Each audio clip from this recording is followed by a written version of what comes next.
20 seconds to comply. You now have 15 seconds to comply. You now have 5 seconds to comply. 4, 3, 2, 1.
What does the internet love, Mr. Mash? Top 5 list? Making list. It is a thing the internet is obsessed with. They invented a new word for an article that is a list of things. Listicle. That sounds like a euphemism. It does, doesn't it? The start of the year is always a hectic period for me. I always try to think of show topics that I won't have to do a lot of research for, which is why usually there's a commentary in February, and I gotta warn you, there's one coming next month. I apologize in advance. Anyway, we had a novel idea for an episode that would be loose, but structured in a way that would be fun. Titling this episode, Our Favorite Things.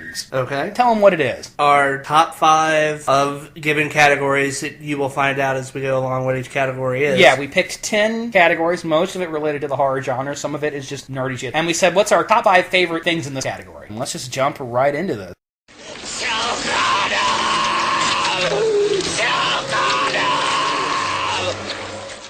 Anybody who is a big fan of the horror genre, especially of 80s slasher films, and I know we are. We love all variety of horror movies, but we do... The 80s slasher really hits us in the sweet spot. That was what was popular when we were kids, so it is a nostalgic thing. Anybody who's a real serious horror fan has in their brain favorite kills. To somebody who isn't a horror fan, they'd say, well, that's weird and morbid. And I guess it is. Whatever. We're on a podcast. We're already pretty weird. These are our top 5 favorite kills in a horror movie. My number 5 choice for favorite kill is from the Dario Argento film Opera. I refer to this as the keyhole shooting. Somebody is outside of a locked apartment and they're trying to convince the people inside that they're a cop and it's okay to let them in. Here's my badge, here's my gun, let me in, I'm a cop. And the woman looking through the keyhole, the porthole, says, I don't believe you. The man on the other end proceeds to point the gun into the keyhole and pull the trigger. Because this is an Argento film, he built a rig, a giant keyhole with a giant bullet going through the glass. So you see this extreme close-up of the bullet going into her eye, out her head, and even better because then the bullet sails into the apartment, hits the phone the other girl was about to actually call the police on. That is some Matrix shit. Predates the Matrix, though. That's my number 5 kill. My number 5 favorite kill is the handstand kill from Friday Part 3. Yeah, Friday the 13th Part 3D. Yes. That is a great one. We talked about this eons ago on our Friday show. Part 3 is when the franchise begins to crystallize into what it would become. Shifts away from being a mystery to being about the fucked up kills. Right, and there are a lot of good ones in this one. My favorite is the smashed head, the eyeball flying out. You can't top the... Bam! Right in the nuts. It hits you where it hurts. It makes every guy in the theater go, ugh. 3D aspect of that movie makes it so much fun, even when you're watching it flat. It's one of those gimmicky 3Ds. Oh yeah, it's all about pointing shit at the camera. My number 4 favorite kill is the bayonet in the head from The Prowler. Did I ever make you watch The Prowler? Killer has the military gas mask on. It's set in New Jersey. No. I need to make you watch this. It was directed by the guy who would go on to do Friday Part 4. Tom Savini did the effects. This has some of Savini's best work. One of the best non-franchise slasher films. And there's some great kills. People get impaled with pitchforks, one of the most brutal throat slashings. But my favorite, hot girls in the shower. Her boyfriend's getting undressed on the bed. Killer sneaks up behind him, covers his mouth, picks up his bayonet, because the killer on this obviously has a military motif. Yeah. Stabs him in the head with the bayonet, straight down to it, and the guy's eyes go white. The sounds are turning. Pretty brutal. I need to see that. Could have sworn I made you watch it already, but... No, I've never seen this movie. The Prowler is prime 80s slash. Maybe we'll watch it tonight. Maybe we will. So your number 4 is? My number 4, I don't know what else to call it. Jesus wept. The chain evisceration. Yes. From Hellraiser. It just gets ripped to shreds. Oh god, it's amazing. That is a great moment. And that's the one legitimate scares the fuck out of you moment in Hellraiser. The thing with Hellraiser is that it was supposed to be cutting edge horror. I think it was 1986 when that movie came out, 86 or 87. Yeah. Nobody had seen anything like that before. wonderful. Like somebody getting pulled in 6 different directions with chains. The best part is that actor, Andy Robinson, ad-libbed the Jesus wept line. Pretty cool stuff. We need to talk about Hellraiser someday. We need to do a Hellraiser I need to get episode. off my ass and watch Hellraiser 5 through 11 so we can actually do a Hellraiser episode. God, are there really 11 of those? Is there a 10 or 11?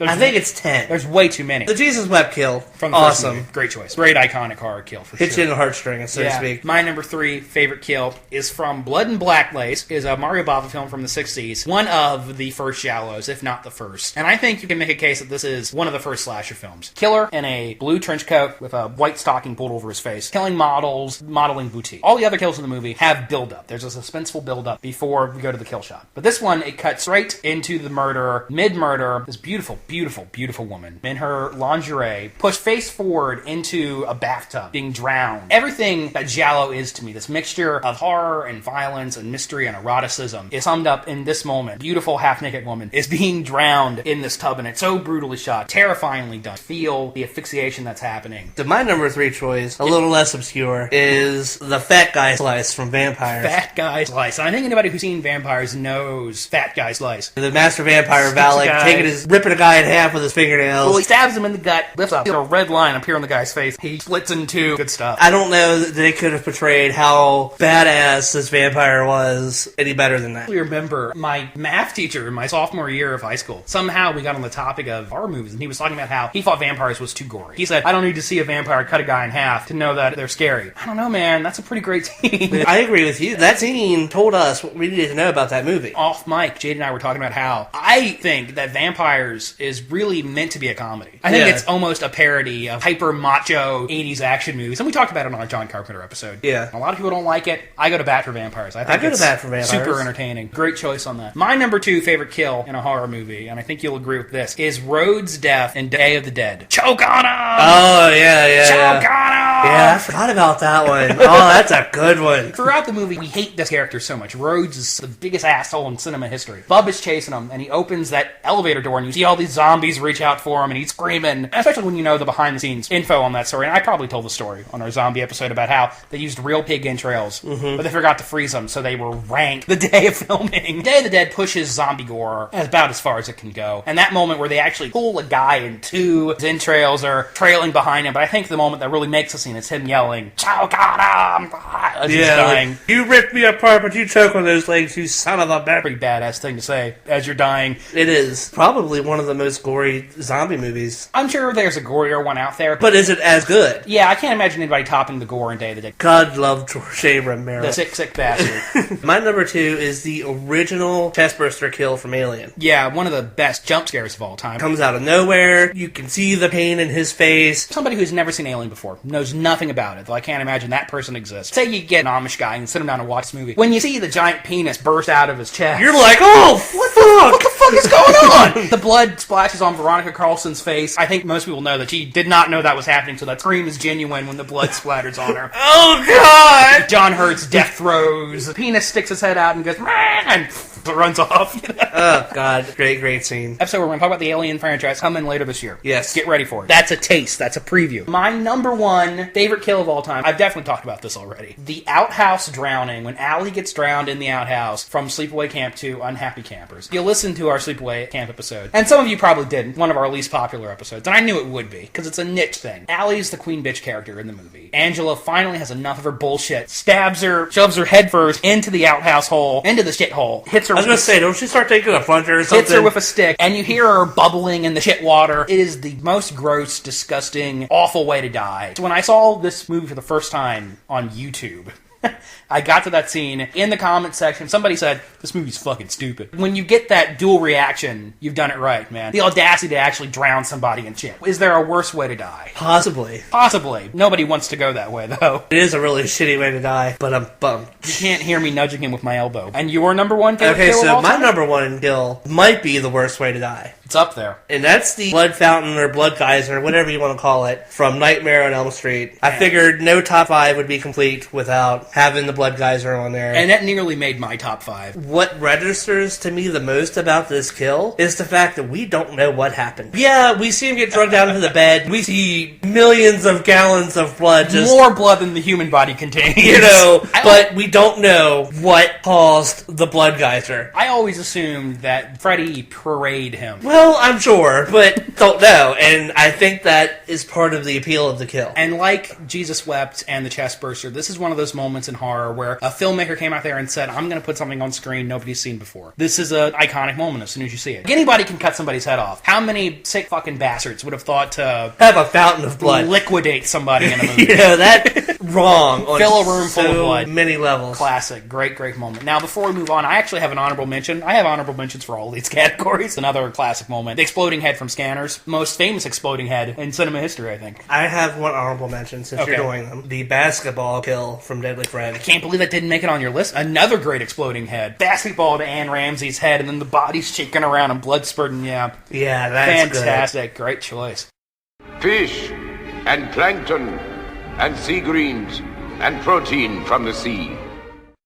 Using Deadly Friend as a spring. Favorite robots. Though BB isn't on my list, I'm ashamed to say. Yeah. What's not to love about robots? Everybody loves robots. My number 5 favorite robot is Gort. From Day the Earth Stood Still. From the Day the Earth Stood Still. Not the remake. Yeah, the Tin Man Gort. Guess the reason that I put him on here, not because he's intimidating, even though he kind of is. He is pretty intimidating. It's more because he's the iconic robot. Yeah. People think of those robots and Gort. When you see a History Channel documentary about robots, inevitably you're going to see the scene where Gort steps off the saucer and lasers the guns out of the soldiers' hands. Yes. My number 5 favorite robot is from a pretty obscure film, and it's not a good film. It's actually a bad film. Amy from Red Planet. Now, do you remember Red Planet? Vaguely. Came out around the same time as Mission to Mars. There were a lot of shitty Mars movies. Ghost of Mars. Yeah, that was around the same time, too. Astronauts crash land on Mars, their robot goes crazy, starts killing them. But Amy starts out in this suitcase, and then it unfolds, these spider limbs that can move around, a weird telescoping head, cool robot. And one that's always stuck with me, even though the movie itself is lousy. I know Carrie Ann Moss is in it. I think Val Kilmer or somebody in that. Some fading star. Oh, yeah. Yeah, I did see that. My number 4 favorite robot is the liquid metal Terminator. Yeah, the T-1000. I just saw Robert Patrick on TV last night. He was doing a PSA for the Veterans Fund or something. I think it's cool how you turn his body into any metal blade or piercing device of some sort. Well, that was James Cameron taking it to the next level. Morph around bars. So many of the scenes from that movie is famous when he gets shot in the eye with the shotgun and there's that blossom and then it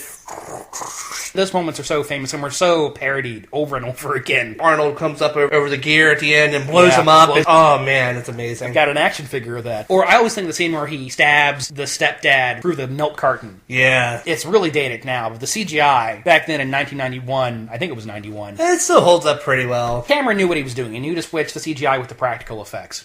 My number 4 favorite robot is Robbie from Forbidden Planet and many other films. It was one of the first times in film that a robot had actually been a character. The robot hadn't been a prop or a device. The robot actually had a personality. The fact that Robbie would go on to star in a couple other movies after Forbidden Planet, he was the breakout character of that film. And Forbidden Planet, great movie. I love the movie. And I think it's one of the best science fiction films of all time. Alright, so my number 3 robot, and this one's on my list too, is Ed 209. Yeah. You have 30 seconds to comply. Ed 209, you know what he looks like to me? He looks like the cross between a T-Rex and a pickup truck. It's like somebody picked up the front of a pickup truck and put it on a T-Rex body with these giant machine gun hands. But it can't go down fucking stairs. I know, but you just can't help but to like. The concept itself is just cool. That was one of the last major stop-motion characters in a film. Yeah. Love Ed so much. But I'll say it's number 2 on my list. The great thing about RoboCop is both the perfect American action movie and a perfect satire of American action movies. That is the best example in the moment where Ed is chasing RoboCop and RoboCop goes down the stairs, and Ed at 209 is the most advanced piece of robotics in the world, but he can't navigate stairs. The bottom of the stairs starts crying like a baby and thrashing its limbs about. My number 3 robot is another relic from the 80s, Johnny Five from Short Circuit. Did everybody see that movie as a kid? Yeah. I've said this before. The thing about 80s creature effects is when they do their job really well, they stop being a special effect and they start to be a character. Don't think about the fact that there's 50 guys with wires and pumps just off screen. You see the expressions on Johnny's face, and he has those movable eyebrows that you give him a range of expression. It's just on that line where it seems believable, even though he's talking and spouting silly catchphrases. I know it's corny as hell, but I love Short Circuit. And the worst thing is, I like Short Circuit 2, which is even cornier, More. At the end of Short Circuit 2 where he puts the chain and the mohawk on. Aww. Is that the one where he's in New York City? Yeah, he almost dies. Yeah. And they give him the paddles on his battery. And then he comes back to life at the end and he's gold! And he becomes the first robotic citizen and he leaps into the air. I know it's corny as shit, but I love Short Circuit. My number 2 favorite robot, you argued whether or not it's a robot, but I say he counts. RoboCop. Technically a cyborg. He is barely a cyborg. The face and a brain on a mechanical body. Exactly. First one really is one of my favorites. The great thing about it is Peter Weller's performance. The way he moved was all him. All the acting he did underneath of this hot, immobile, heavy suit. The visor and the bulkiness. The gun that comes out of the telescoping holster. Great design. Oh yeah. And speaking of RoboCop, I've already talked about Ed. Ed 209's my number 2 favorite robot of all time. But we didn't talk about his introductory moment where he fucking switched cheeses that guy. Yeah. The scene that got RoboCop the NC-17 rating. That was the scene? Not the part where they blow apart Peter Weller? There were 100 moments in RoboCop that got the NC-17. That should have been That would have been a good death. They crucify Murphy. And if you know about Paul Verhoeven, the director, if you know about his Christ obsession, and you realize that RoboCop is actually a Christ story, it just makes that movie even more perverse and amazing. Your number 1 favorite robot of all time? My number 1 favorite robot of all time is Terminator. The original Arnold T-800. Yep, T-800. Hasta la vista, baby. This is going to be the year of Arnold on the Bangers and Mash show. Let's just pre-warn. We're going to be talking about him at least 4 more times before the year's over. Figured I could have a favorite robots list without the Terminator. Are we talking about Arnold, or are we talking about the endoskeleton? Both. The endoskeleton is this bulky mechanical skeleton, and there's something really iconic about that. And you and I disagree. I think the original Terminator is a horror film. It's basically a slasher movie. It really has a similar structure. You take out Michael Biehn, that moves a slasher film. I still don't say it's a horror movie. I just say it's hardcore sci-fi. Alright, whatever. And there's no doubt that the Terminator is one of the most iconic robots in cinema history. I don't think anybody's going to disagree with us on that. What is it about it that you love? It's Arnold, for one, who is a favorite here at the Bangers and Mash show. The whole endoskeleton design, which is, as you said, so iconic. The first movie brought it to life so well. My favorite robot of all time is a really, really obscure choice. From a movie from the 70s called Logan's Run. And the robot is not an important character in this movie at all. By trying to escape this weird sci-fi city, they run into this part. The idea is that they would freeze the food there. This is their giant freezer. And it's policed by this robot. His name is Box. This film, so 70s. And parts of it are very low budget, especially Box. He's basically a giant tin box with insulator tubes for hands. He's played by a very famous character actor named Roscoe Lee Brown. And if I showed you his picture or you heard his voice, you'd know who he was. Because he's in so many movies. His head covered in aluminum foil. He has this amazing line where he says, fish, plankton, sea greens, and other things from the sea. You discover that Box has gone insane and has started freezing people. He's a crazy, insane robot. He's my all-time favorite robot. I love Box. And if you haven't seen the film, and if you're not me, you might not get it. Oh, boy. You have an honorable mention? Because I've got one on here. Oh, what is his name? We just talked about it. BB. BB's like a cute, cuddly robot, though, which makes it weird when it starts killing people. My honorable mention, and the reason it's an honorable mention is because I didn't know if we were allowed to include TV on our list here. I'm assuming this was for movies only. So I gave Bender from Futurama an honorable mention. I don't think I would argue the fact that it's a TV show. I think I would argue the fact that it's animated. But Bender is one of the best robots, though, right? Because he's completely evil, but he's so lovable. Next top 5 we've got here. Aliens. Favorite aliens. Aliens and robots. This is why we love genre cinema. My top 5 aliens in this scenario is the Saucermen from Invasion of the Saucermen. There are so many great bug-eyed, big-brained 1950s aliens. Metaluna Mutant from this island Earth. There's the Martians from Mars Attacks. These are all famous examples. Great examples. I love both of those designs. When I think of the bug-eyed space aliens, I think of the Saucermen, who have the eyeballs on their hands and the big bulbous brains with the big eyes, mouths that are in a permanent rictus grin. Part of it is at least purposely comical. Now, what's your number 5 favorite alien? My number 5 favorite alien, or should I say aliens in this case, are the killer clowns from outer space. Yeah. I like the whole circus motif. Have we not talked about this movie yet? I guess we haven't. Oh, man. We need to get around to doing our episode about clown movies so we can talk about killer clowns. They take that joke and they run with it, man. You know, the cotton candy guns, the killer popcorn. My favorite is the acid pie. Yeah, the acid pie. The clown melts the guy with the pie and then he puts a cherry on top. Yep. There's that. The shadow puppets are great, too. The shadow puppet. Yeah. I'm going to knock your block off. The clown designs themselves, they look whimsical enough to be believable as clowns, but scary enough to be believable as man-eating aliens. Are clowns even supposed to be funny anymore? I feel like the default mode for a clown in 2015 is evil. Partially this movie's fault. Yeah, this movie and many others. I know people to this day that can't watch killer clowns. It blows my mind because I think it's hilarious. You know, it is hilarious. This isn't a scary movie at all. But it's not meant to be. Yeah, no. Clowns freak people out. You know, people hate clowns. And I think it went from this very underrated, not so so much cared about film to this cult classic. Oh, it has a following for certain. They've been talking about making a sequel for 20 years now. It's too late for a sequel. But I don't want to see it remade either. It would miss out on the charm. How would all you the remake CGI. this movie? My number 4 favorite alien, and this is another far out choice. It's quite far out. It's the brother from another planet from Brother from Another Planet. Now, I know that sounds like a cheesy 70s exploitation movie. In actuality, The Brother from Another Planet is a very slow-paced, thoughtful, lovely character study. It's about this alien, happens to look like a black man, and in a not very subtle at all piece of social commentary, he comes from a planet where he's a slave, and he's being pursued by his slave masters. But he falls in, I think it's Harlem.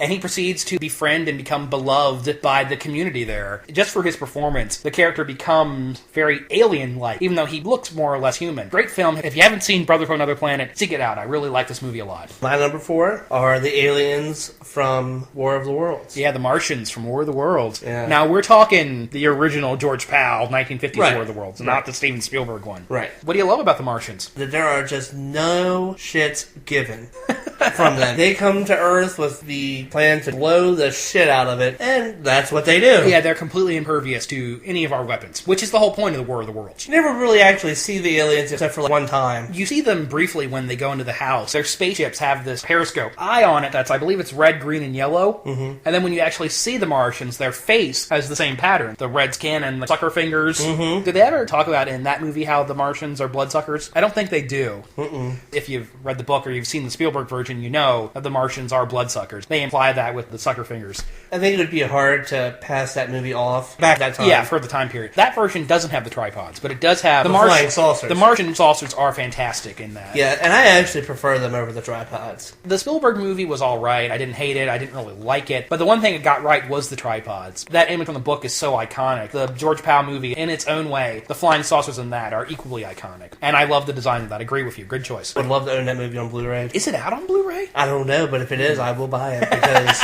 My number 3 favorite alien is the Rat Bat Thing. The Rat Bat Thing. The Rat Bat Thing from The Angry Red Planet. Pretty cheesy, 50s sci-fi movie. When they get to Mars, the entire film is shot through a red filter. They encounter this creature, which does not officially have a name, but everybody calls it the Rat Bat Thing. It has the face of a bat, the body of a rat, the legs of a spider, and the pinchers of a crab, and it's giant. One of the kookiest, weirdest creature designs. When you think of the wacky aliens in that, you think of the Rat Bat Thing, because it's so great. It has so much personality from its really cheesy rubber prop. It always straddles that line between corny and genuinely effective. My number 3 are the Martians from Mars Attacks. In my brain, the Saucermen are the iconic bug-eyed, big-brained aliens, but I think the pop culture at large, this is it. I like the exposed brain. Really cool to me. And they've got the skeleton face. Yeah, skull face, but an exposed brain. Ack. Yeah, and that anatomy shouldn't work, but it does. They are such smartasses. Oh, yeah. When they get shot with the nuke, and they inhale all the nuclear... Or when they try to crush the Boy Scouts at the Washington Monument. Right. Bull at Easter Island. Yes, Mars Attacks is not a movie that fully works for me. We didn't talk about it on our Tim Burton episodes, and we will talk about this movie in more detail someday. You can't argue with the Martians. One of the things I think the movie really got right is they didn't toy with the design at all. It is the exact same Martian design that you see on the old trading cards. I can see why people were so offended by them back in the day. They are pretty grisly. Oh, well, what do you do? Yeah, wimps. Fuck them. My second favorite alien is the Emir from 20 Million Miles to Earth. Now, you know what I'm talking about, right? I'm sure I know what you're talking about. Oh, that thing! Yeah, the Harryhausen thing. We haven't really had an opportunity on the show yet to talk about Ray Harryhausen and his amazing stop-motion creations. He was the king. He was the king of stop-motion. Even though he is ostensibly the monster, the Emir is also highly sympathetic. He didn't really mean to be here, and he's just minding his own damn business, and people keep fucking with him. And it forces him to react. Like all great monsters, he's ultimately something of an innocent. My number 2 favorite is the Predator. Old pussy face. Yeah, old pussy face.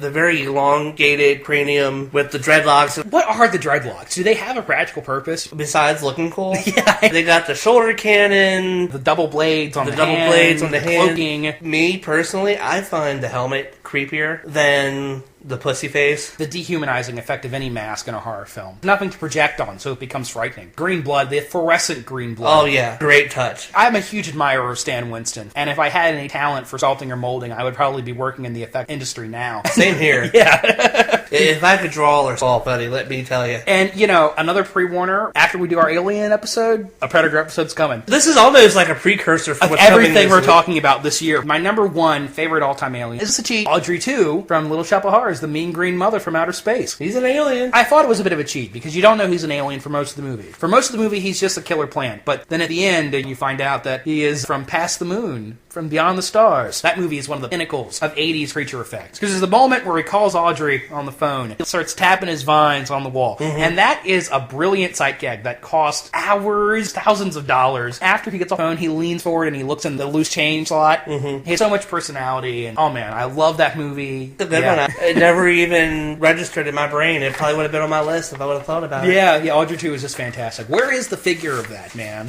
Where's the box set of that and a little Seymour to go with it? We definitely need one. Yeah. My number one is the Xenomorph. And there's a reason why this isn't on my list. It's one of the all-time greats. The double mouth. Old penis head. Especially in that first movie. They go to efforts to obscure it so much. Even on Blue. That movie does such a great job at hiding the aliens. All you see is slime and drool. You really don't have a beat on what this thing is at all. And you never see it all the way through until the very end. When it gets blown out the ship. Nobody had seen an alien like that before. Writer of the film, Dan O'Bannon, he looked at Giger's artwork, which is so disturbing, phallic, mechanical. He said, if you got this guy to design a monster for a movie, it would be freakier than any monster ever previously put to screen. No arguments there. Skull penis. Sex and death. The Xenomorph is one of the best. I don't know how you have a top aliens list without the Xenomorph. Well, we're going to talk about why. Now, before we move on to our next category, my honorable mention favorite alien is from a film from the 60s. It's a co-production of American International Studios and Toho. It's called The Green Slime. And the reason they're not on the list is the Green Slime individually do not have a lot of personality. It is another great 50s sci-fi design. If I had to do an honorable mention, I would have to go with the Pods from Invasion of the Body Snatchers. They very nearly made it on my list. They're already here.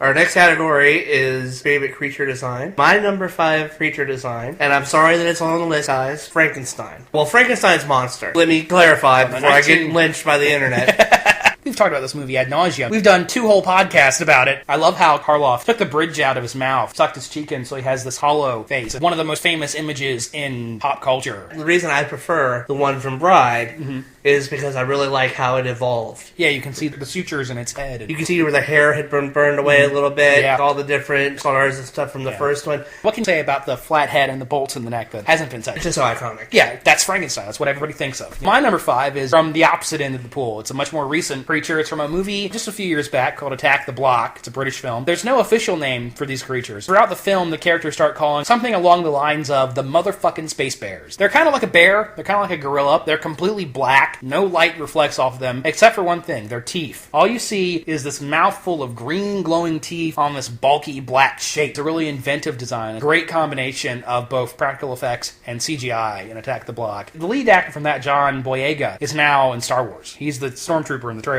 My number 4 favorite is Gremlins. Again, we did a whole episode about this pretty recently. I like how every Gremlin has something unique about it. Now, we're talking about Gremlins from the first movie or the second movie? I was thinking the first one. Yeah, I like the Gremlins in the first movie better too, because they're slimier. Yeah, they're subtle differences. They're not blatant in your face, hey guys, see what we're trying to do here? I love the Gremlins in part 2. Right. I like the subtleness of the original design. Big pointy ears, and the big heads and the spindly bodies. I can't imagine a world before the Gremlins. They're so iconic. Occupy such a large part of my brain. My number 4 favorite creature design, you remember this movie, The Relic? Yeah. It's not that great of a film, but something about the monster in it, the Cthulhu, has stuck with me so much over the years. Big reptilian face with these giant snapping jaws, eating people's brainstems, kind of like a cross between a warthog and a Komodo dragon. The Relic's not a great movie, but as far as 90s monster movie comfort food goes, I gotta say I enjoy it. Late 90s, so that was like one of the last hurrahs for practical creature effects. Yeah. And even then, there's some pretty shoddy CGI in a couple scenes in that movie. When the Cthulhu is animatronics, it's one of the best practical monsters in recent memory, I think. Recent memory, that's now 20 years ago, probably. My number 3 is Gamera. And the reason being... He's really neat. He is! And he's filled with turtle meat. We did that for you, Internet. We will be talking about him later on this year. Yeah. I just like the idea of a turtle with tusks. I like how the 90s one has the barbs on the arms. Oh, yeah. Even the flying saucer shells. It's so ridiculous, but it's so so the fact awesome. that he has a reactor in his chest that he opens up and fires out a unibeam. Plus, he's got a fireball. Plus, he farts and flies. Those films are so ridiculous and so amazing. There you go. I love Gamera. My number 3 favorite creature design is Pumpkinhead. We're talking about Stan Winston again, and when I think of creature designs and practical monster effects, I think of Stan Winston. Pumpkinhead, again, was a highlight of that technology, the peak of the technology at the time. Once again, they took an opportunity to make a monster into a character, and the way Pumpkinhead moves and acts, and he has the sadistic side to it, always toying with his victims. And it's not like Pumpkinhead is a great movie. I like it a lot. It didn't really break any new ground in story. Right. The head, how it's sort of reptilian, but it's demonic, and nothing else really looks like it. Definitely a fave. Love Pumpkinhead. My number 2 is Godzilla. Before I can ask this question, it's the whole encompassing Godzilla designs. They take the best of what kids like about dragons and dinosaurs, monsters, giant things, and they put it all into one creature. He's got so much personality. We spent a third of last year talking about Godzilla. I mean, yeah. And the reason he's not on my list is Godzilla, for me, is above favorite. He's iconic. Yeah. He's on the Mount Rushmore of monsters. Well, I figured at least one of us needed to mention him. Now, my number 2, and we already talked about it, is the Xenomorph. And that's why it's not on my list of favorite aliens. I was saving it for favorite creature designs. And we've already talked about how there's nothing before that movie that really looked like it. Still such an effective design when you really think about it. Okay, so my number 1 is very similar to yours. Different enough. Mine is the Xenomorph Queen. She needed to be memorialized in this part. They managed to take something that was so sadistic and evil about the Xenomorph and then make it even scarier and creepier. It's such a grand design. It has the huge crown on its head and it has all the multiple hands. It's like what if a Xenomorph came out of a T-Rex. Right. Even when you see her, the egg sac hanging off of her. Which is very like a termite queen. When the queen gets pissed off, she basically, and I'm sorry, I'm going to get a little vulgar here, but she basically rips off her vagina to go after Ripley. How did the queen alien know which floor to go to in the elevator? Because she's smart. My favorite thing about the queen is the pumped up version of the second mouth it has. Mm-hmm. It keeps the second jaw, but it's like an even nastier thing. She's so maniacal. Oh yeah, love the queen alien. My number 1 favorite creature design, and anybody who knows me probably saw this one coming, it's the Gill Man. It's the creature from the Black Lagoon. Which is why he wasn't on my list, because I knew that you were going to... When you think of fish monster, what's the first one that comes to your brain? It's the Gill Man. He surpasses merely famous to become truly iconic. I've talked at lengths about my love for that movie and that character, and how he's such a pure monster, but he's also very, very sympathetic at the same time. Then I have an honorable mention, Stay Puft Marshmallow Man. That was going to be mine. Well, then I'll go with the dogs from Ghostbusters. Oh, the demon dogs. Are we going to do a Ghostbusters episode eventually, when the new one comes out? Yeah, probably. Okay.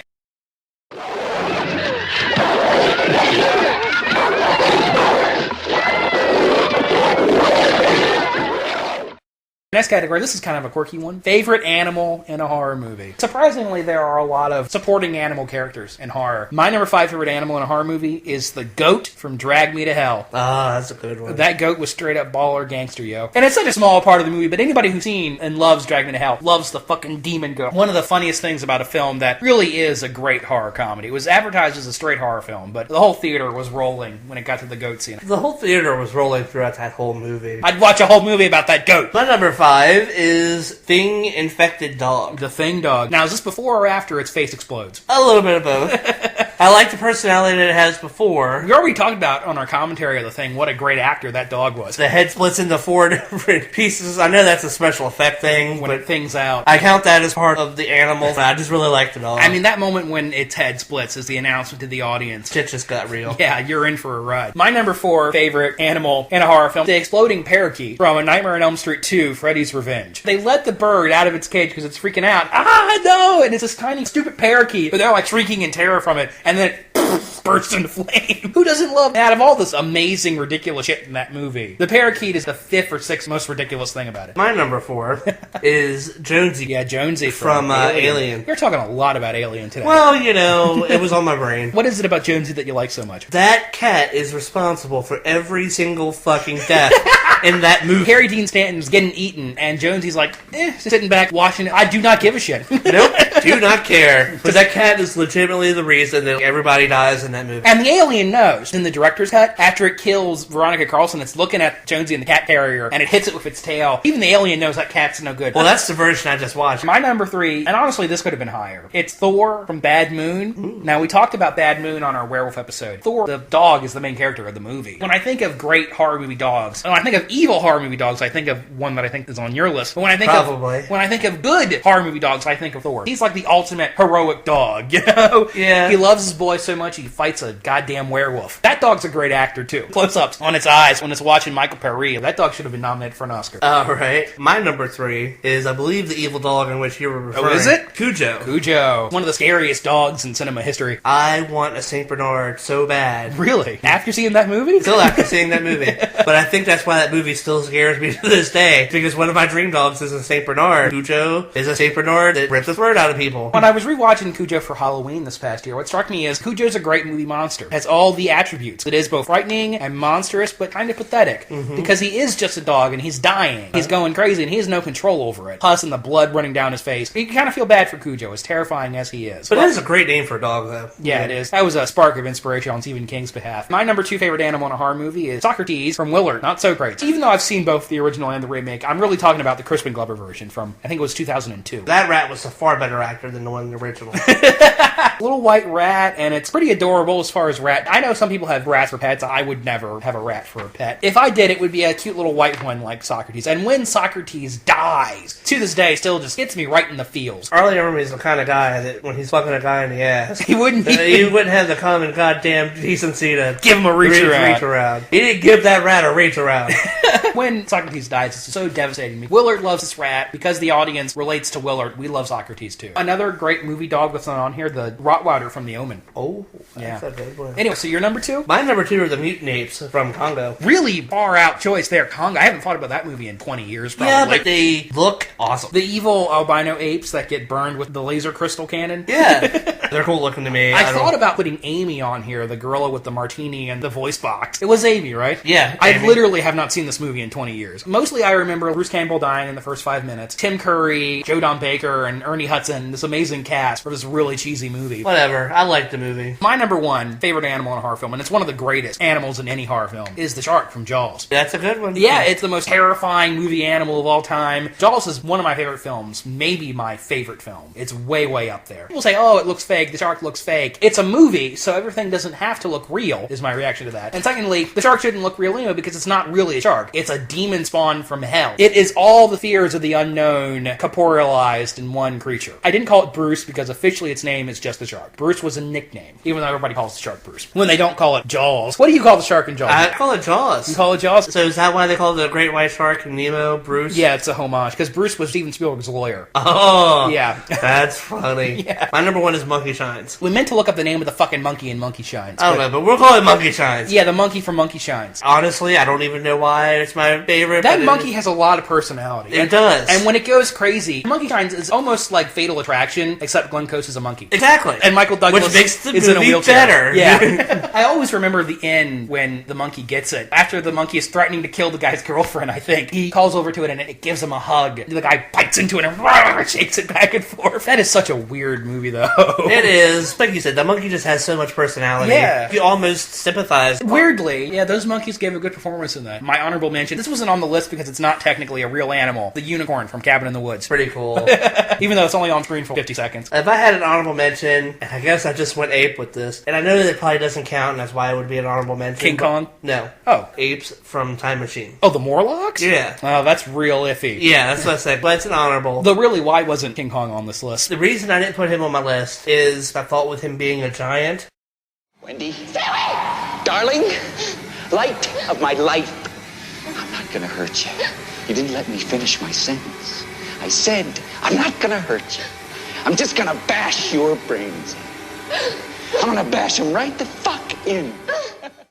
Next item here is favorite Stephen King movies. My number 5 is It. It. Another terrifying clown movie, another Tim Curry movie. I watched that whole movie underneath of a blanket. I was so freaked out. Pennywise, chasing kids. Stephen King really knew what he was doing with that concept. This might be the movie that's responsible for clowns. Going from a figure of joviality to terror. Because Pennywise is just that. He is fear itself. But you do know that Pennywise is actually a killer clown from outer space. He's from another dimension. He's Lovecraftian. He's not science fiction-y. Oh, okay. My number 5 is The Dead Zone. Christopher Walken, David Cronenberg, Herbert Lom. That's a good one. Yeah, it's a good one, too. I need to really rewatch that one. So do I. Yeah, he has to shoot the president to save the world. My number 4 is Misery. Which is on my list, too. Annie Wilkes is craziest bitch in cinema history. You know why this movie made my list? The hobbling scene? Yes, strictly that scene. Crack. I can't even think about that scene without my asshole clenching. She hits the foot, and then it goes jelly, and you hear that crack. You know? Yeah. Oh, God. She says, don't worry, we're halfway done. I almost wish she would just cut off the foot like she did in That might have been easier. the book. You see the look on his face, you see the foot go sideways. He didn't get out of the cock-a-doodie car. That scene alone. My number 4 is Cujo, which I believe is on your list too, and we've already talked a lot about it. That movie, that middle section, Dee Wallace and Tad are in the car, and Cujo's outside. I think Cujo's really underrated, because I don't hear it mentioned a lot on the list of great Stephen King movies or really scary movies. Really scary I think movie. Cujo is just... Especially when they're in the car. Yeah, I think there's a solid hour of that movie that is straight up terror. That really hits you to heartstrings. Kid has anxiety issues. Yeah. And then he starts to get dehydrated. I know it's a ridiculous premise. A lot of things had to happen simultaneously for that scenario to work, but I think Cujo's great. I really think it's very underrated. My number 3 is Salem's Lot. Which I think has got another mention on your list. I honestly don't like this one. You're a big fan of Salem's Lot, and I've always been lukewarm. I feel like it's a generally creepy vampire movie. I just remember watching it and thinking it was super, super cheesy. So many of the things I dislike about 70s television. When you're reading the book and you're reading about the kid outside the window, scratching on the window, and it's such a great primal fear, and then you see how it's done in the movie, and I felt like it was really corny. I don't know. That's me. That's a really legitimately creepy scene. I'd read the book first, so maybe that's why. Well, see, I saw the movie. I didn't read the book at all.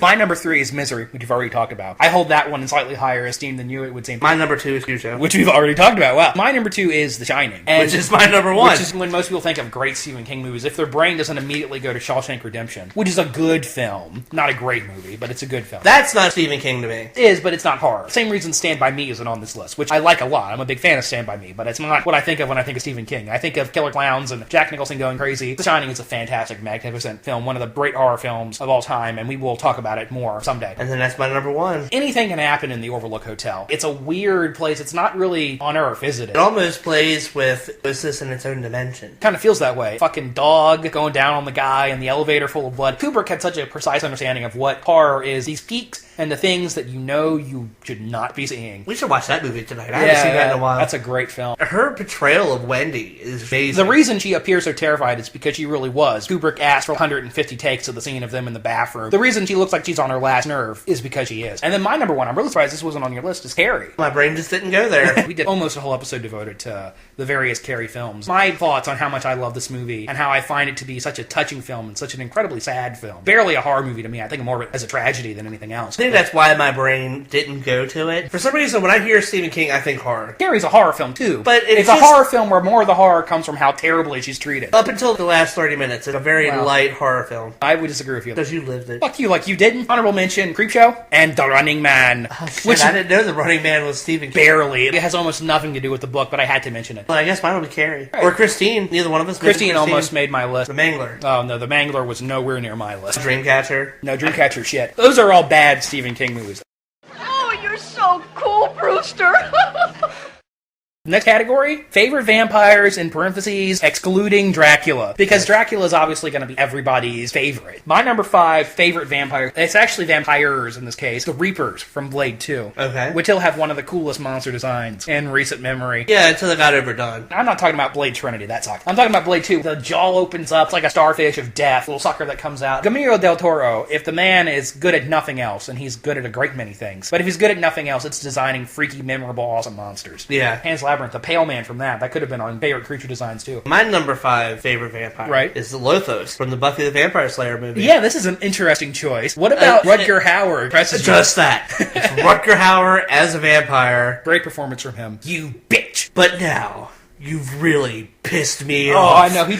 He bites into every line with such relish. So good at taunting her with that violin. Oh, and Paul Rubens is dying. One of the best death scenes in film history. That's my honorable mention for favorite death. Kick in the wall. Lothos looks out of this. Oh. All the hardcore fans of Buffy the show shit on the original movie, but I like them about equally. I love the original movie. One more thing I want to mention with him. You're going to stop me with your puny faith? No, my keen fashion and sense. Then lights him on fire, and the whole time he's going... Yeah, his reaction is not to scream, it's like... Ugh. Oh, God, great vampire. My number 4 favorite vampire might be the sexiest vampire ever if it wasn't for another entry on my list. Miss Antanico Pandemonium from Dusk Till Dawn, Selma Hayek at her peak exquisiteness. As a vampire, what does she do? She turns into a snake, she kills Quentin Tarantino, George Clooney shoots a chandelier at her. It's really not like that. It's really more Selma Hayek in the 90s. Well, have you seen the trailer for her new movie, Everly? She's like doing a Die Hard thing in that. She is still amazing. Well, good. I guess we'll go see that. Instead of going with a bat thing with the vampire in that, they went with a snake thing, a clever approach. My number 4. I tried to stick with vampires that were creepy, so I went with Barlow from Salem's Lot. That was a Nosferatu sort of thing going on with him. Right, but I didn't want to use Nosferatu because he is technically Dracula. Which is why he's an honorable mention on my list. Barlow, I feel, is the epitome of the creepy vampire. Yeah, because he has blue no dialogue, skin, and the yellow eyes, Vulcan ears, and the 2 pointy teeth. When they remade the movie, where ironically Rutger Hauer played Barlow, that was more like the book where Barlow was this intelligent, erudite Dracula figure, but in the movie they made him this very primal, old world vampire. And I think that was one of the things the movie did well. Yeah. I think that made Barlow a way creepier character. Oh, yeah. And made the poster, too. That great poster. It also helps that his sidekick is always with him going, the cross does not work on the master.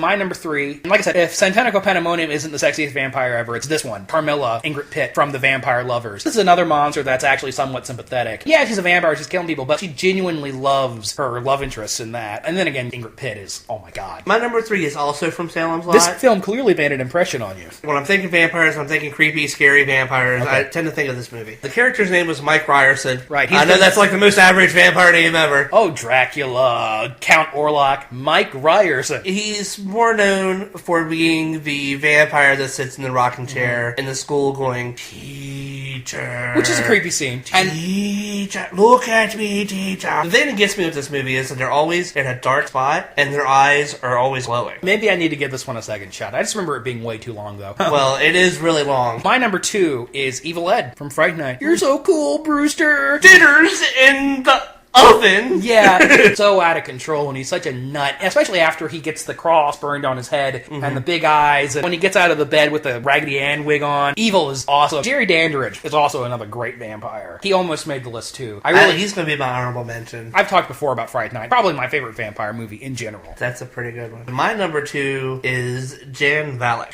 Valek, also from Vampires. Mainly because he's the one that splits the fat guy in half with his fingernails. Well, he's got such a cool look too. This is a good example of what the master vampire should look like. Yeah, even though they did the trench coat vampire thing. Which is really played out now. It's really played out now, but it was original in that movie. Yeah, very little dialogue too. He's mostly a force of nature, just killing people. My number 1 vampire, and it's a very untraditional vampire. It's from George A. Romero's Martin. It's Martin himself, who is a disaffected youth who may or may not actually be a vampire. He's either really a vampire, or he's just a serial killer who drugs women and slits their wrists with a razor blade and sucks their blood. One of the definitive character study horror films, where it's not so much scary as it's really sad. Great ending, though. I'm going to make you watch Martin one of these days, and you probably won't like it. My number 1. This was foregone. Of course, is Radu Vadislas from Subspecies. My view on Radu is well documented at this point. Go back to episode 2. He's got those long fangs, and pale white skin with the black lips, fingers, and really long fingers, and he's always got blood dripping out of his mouth. Yeah. His voice. He is just all around fucking creepy. And his dad is the tall man, and his mom's a mummy, so what's not to love? Right? My honorable mention is Ellie from Let the Right One In, the original version, not the remake. Obviously a great movie, we've talked about it before. Another very sympathetic monster. And then my honorable is Jerry Dandridge.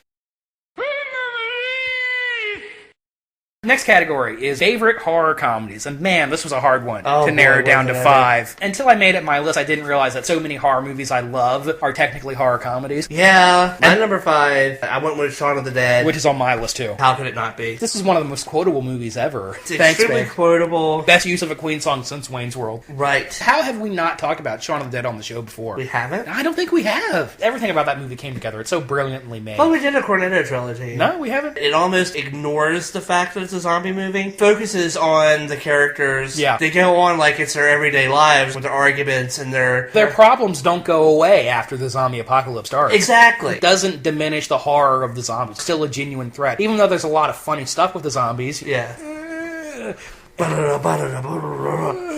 Freebase! The zombie they pin against the wall. Yeah. Like a drunk that's lost a bet. The zombies themselves are still killing people and ripping them apart. They're throwing the records. The Batman soundtrack. Throw it.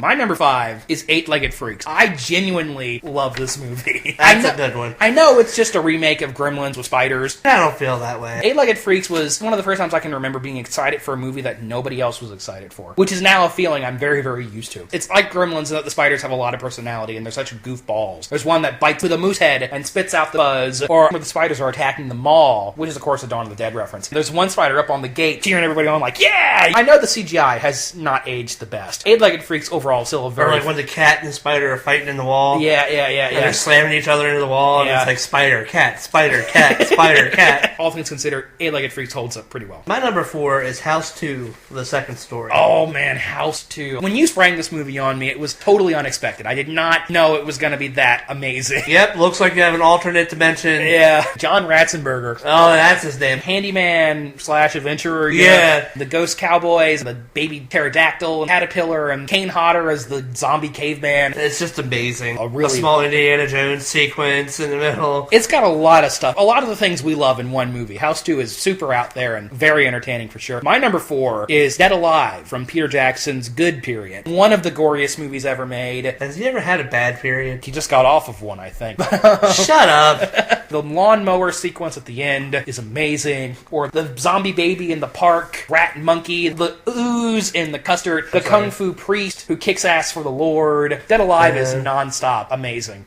I need to watch that again. My number 3 Right. is Return of the Killer Tomatoes. When those big-breasted girls go to the beach and take their tops off. Oh, God. That's going to be the outro music for this episode, isn't it? Of course. This movie. FT, Fuzzy Tomato. Oh, God, when it jumps on the grenade. Yes! That's the best character in the movie! It is! I love that Igor is like John Tesh. One of the best things about the movie is when their budget runs out. Oh, yeah. And they decide to do product placement. Yes. George Clooney goes for it wholesale. Clooney is not proud of this. He doesn't put this on his resume, but he should because he's great in it. I feel like Wayne's World ripped that off from this movie. You know? Yeah. I mean... Return of the Killer Tomatoes is half really, really silly horror movie spoof, half teen sex comedy. Girl that's actually a tomato eating the fertilizer sticks. The horror part of the horror comedy equation is almost non-existent. Really more comedy. Well, whatever. And then my number 3, Shaun of the Dead. We already talked a lot about it. My number 2 is Young Frankenstein. Oh, yeah. The reason I made it number 2, because I knew it had to be on my list. Yeah. But the reason I made it number 2, it's really more of a parody. I left it off the list for the same reason. It's not really a horror comedy, it's just a comedy. But it was different enough from a parody that I could put it on the list. And when you watch it as a kid, you laugh, and then you watch classic Frankenstein movies, and you go back and watch Young Frankenstein, and you see all the callbacks and the jokes. The scene where Gene Wilder's playing darts. Straight out of Son of Frankenstein. In fact, Young Frankenstein is almost a remake of Son of Frankenstein. So great one, obviously. My number 2, American Werewolf in London. Oh, yeah. See, I always think of that one as such a hardcore horror. But it's also a really, really funny movie. It is. 10 minutes of silence, and then he yells, and then starts morphing into a Tearing his werewolf. clothes off. I'm sorry I Which called is also you one of the Meatloaf Jack. best special effects moments in cinematic obviously. history. But we talk about this a lot in our werewolf episodes. Obviously, the effects are out of this world. It's a really funny movie, too. When they're in the fucking porn theater, oh, man. Great horror movie, great comedy. I mean, it totally counts. I wasn't disagreeing with you. Yeah. My number 1 is, of course, Elvira, Mistress of the Dark. Number 1, really. My number 1. Favorite horror comedy. Favorite horror comedy. It is 90 minutes of Elvira doing her thing. If you think her thing is really corny and trite, then obviously this movie isn't for you. If you love it, like we do, and it's not just because Cassandra Peterson was amazingly hot. It's not just that. That's part of it. The horny teenage boys are going to see this because they want to oogle her. The movie plays along with that. That's a good one, but my all-time favorite horror comedy is Monster Squad. That's a good one. I mean, it's one of my all-time favorite movies, and we've talked a lot about it already. Got to see it in the theater this past Halloween, which was a blast. Yelling at the screen. Even though we were the only ones in the theater doing it, fuck it, I don't care. The one of like 5 people by that time? Yeah, it had gotten pretty late. It was an all-night horror show, and Monster Squad was the third movie in. The theater was getting... Night of the Comet was the last one, wasn't it? Yeah, and you were starting to fade. Loved everything about that film. Got some honorable mentions here. Gremlins, Bride of Frankenstein. It was really hard to narrow this down to 5. I agree with Let's talk about your honorable mention there, Jack Frost. That's another thing I did not expect to see on your list. It really is a horror comedy. Oh, absolutely. It's completely ludicrous. I don't think you really care for the movie. Oh, it's stupid as hell, but I like it. Okay. Chuck liked this movie a good bit, I think. Christmas came a little early this year. He rapes Shannon Elizabeth. I bet she doesn't put this on her resume. I bet she doesn't either, but what the hell? They fight. They fight. They kick some serious man. Awesome.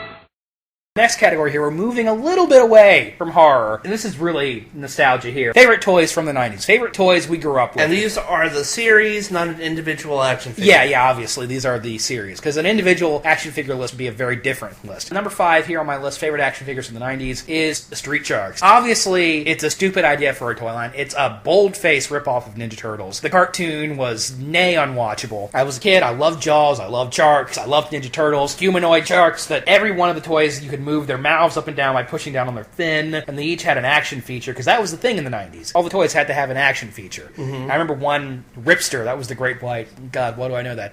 Okay, let's see if I can do this. Ripster was the Great White. I think Benz was the tiger shark who had the roller skates, because he's extreme, you know. Slamoo was the whale shark who was the jock, and he would punch the ground and cause an earthquake. What was the name of the hammerhead shark who was the surfer dude? Can't remember. Oh, damn. Really, really stupid, and if you did not grow up with it, you will have no affection for this dumb bullshit. But if you did, or the truck that was like covered in shark teeth. Yes. Man, you had to be there. Okay, so my number 5 is Movie Maniacs. Yeah, and that's on my honorable mentions too. When you're a big action figure collector like me, Movie Maniacs, that wouldn't exist without it. They did it first, you know? And that's why it's my number 5. We're the first one to give us detailed action figures of Freddy and Jason and Leatherface and Michael Myers, etc. Right. He really was the first to do it. When you go back to Series 1 Movie Maniacs, the sculpts are pretty soft. Even by Series 2, the sculpts were great. And now there's a pocket industry of high-detailed action figures for the collector's market. Last time you were here, you just bought a new Freddy Krueger action figure. So obviously that's an important one. When I made this list, I was thinking of toys I actually played with in the 90s. And Movie Maniacs really aren't for playing, they're for displaying. But when I was a kid, You're like playing with your Freddy, with your Ninja Turtles. I never really had a collectible brain back at that time. Oh, look, a toy, and I played with it. I love Freddy, I love toys, hey. You know? Yeah, I played with my Movie Maniac. I don't have them anymore because I played with them. My number 4, and this really pushes the definition of action figure. In fact, it probably shouldn't be on the list. It's Mighty Max, man. I mean, that's pushing it. A lot of these have kind of like a horror theme. Mighty Max really was horror toys for kids. There was always a lot of blood in them. Anytime there was like a monster with fangs or tusks, there'd always be a lot of blood on it. And it was always cool how you would have these little monster heads, and you'd open it up, and the teeth became a figure or a character. Unfortunate part about Mighty Max is it was almost entirely impossible to keep a set all together. Figurines were so little, and all the accessories were so small. I really wish they would bring that back, man. They need to revive Mighty Max. And unlike Street Sharks, that cartoon was actually pretty good. My number 4 is X-Men, Save the day! Is this the Toy Biz X-Men line, which was inescapable back in the 90s? Yes, it was. Every KB Toys was covered ceiling to floor in those fucking X-Men action figures. Yeah, but those action figures were awesome and easy to break, which is why they were in business for so long. And it was easy to replace them, too. Yeah, they were cheap, they were fun to play with. They literally made an action figure of everything. The most obscure... I know they made a figure of one of the Mojo guys that was full of tiny men. Yeah. Like his chest opened up and there were smaller versions of himself in there. I'm pretty sure they've even made an action figure of Cypher. I think they did make a figure of Cypher. They just So really... if they made a figure of Cypher, they've made a figure of everything. Yeah, they did all the X-Men. My number 3, this is a super obscure line. I bet not many people remember it, but I was obsessed with these as a kid. It was a spin-off from Hot Wheels. Hot Wheels was trying to get in on the Transformers market, and it was called a Tat Pack. And instead of it being cars that turn into robots, it was cars that turn into monsters. Monster trucks, and you would push down on the tail fin, they would open up, and they would have a mouth full of teeth. Oh, yeah, I remember this. And then they also did the airplanes. The wings would open up, and one of the airplanes was a pterodactyl, which was my favorite. I've still got them. They're in a box over there. Well, we'll have to get this out. There wasn't a cartoon or a comic book or anything. It didn't last very long, but I was obsessed with Attack Pack as a kid. I kind of cheated with my number 3. It's okay because this toy line crossed over. Right. Aliens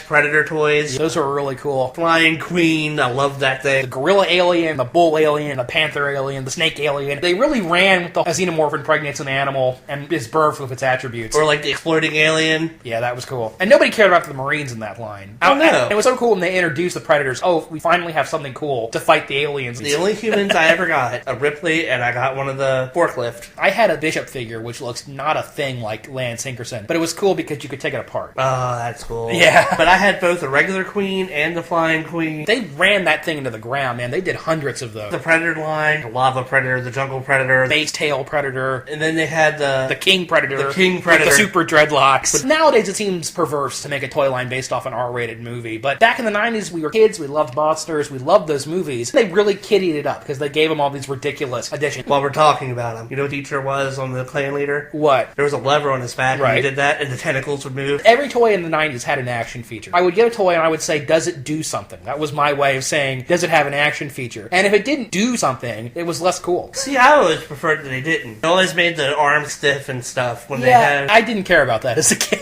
See, I did. My number 2, it's on your list too, Ninja Turtles. And we did a whole episode devoted to Ninja Turtles. We've talked about it freely. If you grew up in the 90s, you had at least a dozen Ninja Turtle toys. That's my number 1. Would constantly release special lines. To the point where it got stupid. When you got to the Clown Ninja Turtles or the Birthday Party Ninja Turtles, okay, maybe we have beaten this horse. Universal Monster. Oh, yeah. The Star Trek ones. Yeah, you know, they did a lot of cool ones. I loved those. My number 2 is the Batman action figures. The Kenner Batman series. Yeah, and that includes the Bataz line. Yeah, and all I didn't those. have a lot of those, but I definitely had a few. I remember I had A lot. Yeah. I remember I had a jungle camouflage Batman, and that was the most ridiculous thing about that toy line. Batman, he's black, he blends it with the night. But they would have white winter action Batman, all these silly variants. My grandmother bought me a Batman one time that was like Scuba Batman. Oh, yeah. Of course, he didn't have a cape. And I opened it up, I said, where's the cape? Where's the cape? That was my fun little anecdote there. My number 1 favorite action figure line from the 90s was Beast Wars. This was my Transformers. I've always loved Transformers. Animals turning into robots were intrinsically cooler to me than vehicles turning into robots. Unlike pretty much everything else on this list, this cartoon was also pretty good. I had hundreds and hundreds of Beast Wars, and they're all over there. They're in those boxes over there. I still got them. I love that toy line. We really don't have time to go into it now, but I assure you, that was the shit back in the day. And your number 1 was Ninja Turtles. Yep. You have any honorable mentions you want to talk about? Spawn. I'll say it, because I feel like if we don't at least mention it, we'll get lynched by the internet. I don't think that'll happen. They did a toy line for the 90s Addams Family cartoon. I actually really loved it. The reason I love the Addams Family is because of that toy line. Oh, and the Tales from the Crypt Keeper. I didn't have a lot of horror toys as a kid because my mom wouldn't buy them for me.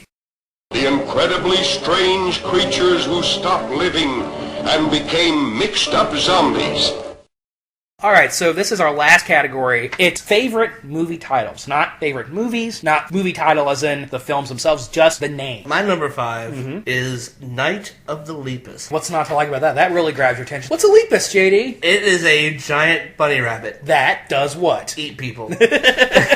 One of the best bad movies of all time. Oh, God. One of these days, Internet, I'm going to make you watch that movie.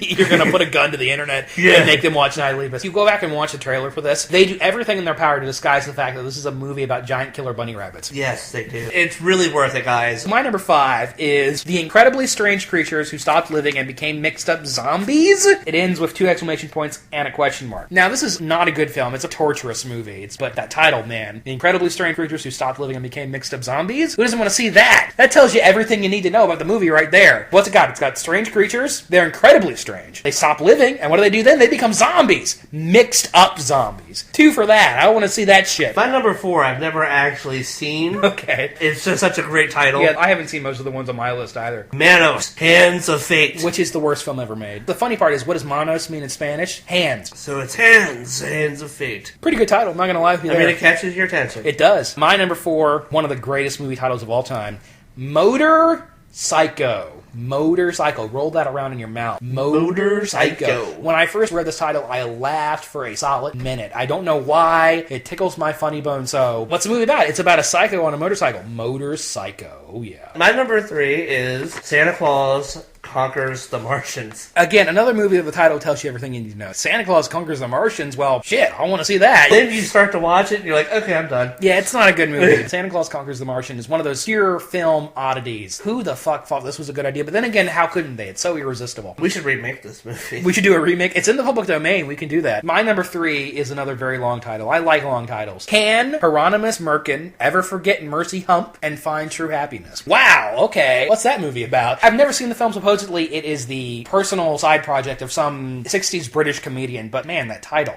Can Hieronymus Merkin ever forget Mercy Hump and find true happiness? I don't know, can he? I want to find out. Yeah, could I get 2 tickets for Kid Hieronymus? Yeah.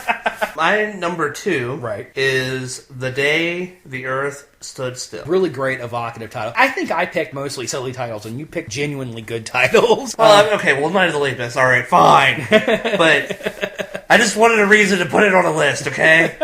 It suggests a couple things. The movie is literally about how the alien presses a button that stops all machinery for a day. But then it's also about the world stops because its attention is drawn to this scenario. Right. Number 2 is, I think, also a genuinely great title. Bring Me the Head of Alfredo Garcia. Oh yeah, that's a good title. If the Wild Bunch didn't exist, this would be the definitive Sam Peckinpah movie. Sam Peckinpah's filthy, rotten soul, strung across celluloid, great Warren Oates performance, great gritty crime, weird acid western. You see titles, Bring Me the Head of blank. But this is the first one to do it. My number 1 is a movie title that I feel like just gets right to the point. This is an interesting choice. Jurassic Park. Yeah, what about this is so great to you? Okay, well, it's a park full of dinosaurs. Would Cretaceous Park be as good as a title? No, it just rolls off the tongue. Yeah, Jurassic. That's such a great word. Even though all the monsters are from the Cretaceous period. For the most part, yeah. It's just a title that doesn't fuck around. Dinosaur Park. Park full of dinosaurs. Done. I hate to inform you of this, JD, but you're wrong. Because the greatest movie title of all time, this is definitive and not questionable, and I'll fight anybody who disagrees with me, is Russ Meyer's masterpiece, Faster, Pussycat, Kill, Kill. This movie, it's sex and violence. Bunch of busty go-go girls go on a rampage. Right in the title, you've got Pussycat, so you've got sex, and you've got kill, kill, so you've got violence. It tells you everything you need to know. How can you not be immediately obsessed with that title? You hear it, you imagine all sorts of lurid, amazing things, and the film, for the most part, lives up to it. I've got some honorable mentions I gotta mention. Surf Nazis Must Die, Night of the Living Dead, The Texas Chainsaw Massacre. These almost made the list. These are all amazing titles, of course. An honorable mention I'd like to throw out there is My Bloody Valentine. That's a good title, yeah. You hear that and you're like, okay, well, let's go see what this is. Back in the day when they didn't have a $20 million advertising campaign to sell a movie, they just had to come up with these lurid titles that drew people in. A house that screamed. You go to the movie theater and you see Texas Chainsaw Massacre on the marquee. Wow, what's that? I want to see that. Ooh, another honorable mention, The House That Dripped Blood. Drag Me to Hell, we've already mentioned today. That's a great title. Yeah. Great latter-day title. Evil Dead. Yeah, I mean, movies don't have really awesome titles anymore.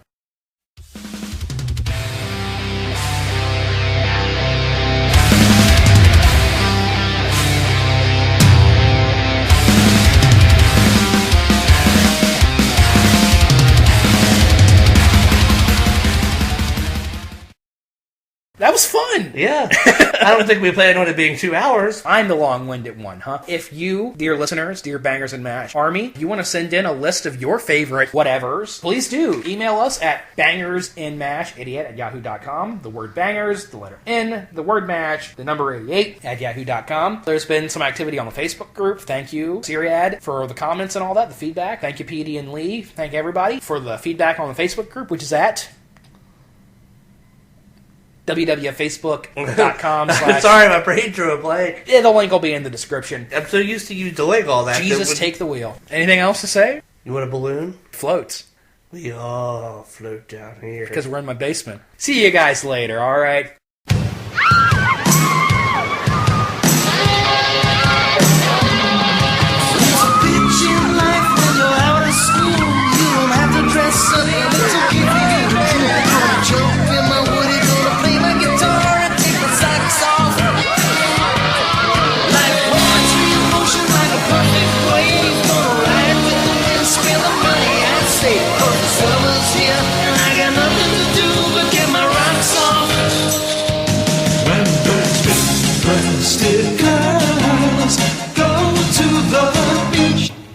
Take the tops off.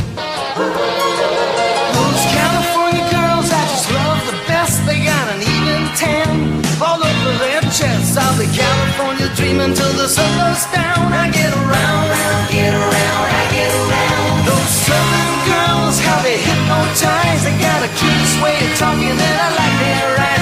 But those New York girls, you gotta see them driving with their tops down. Those big-breasted girls go to the beach and take their tops off. Those big-breasted girls go to the beach,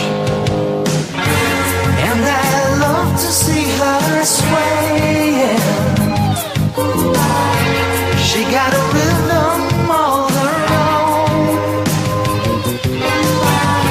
Someday soon, if I keep praying,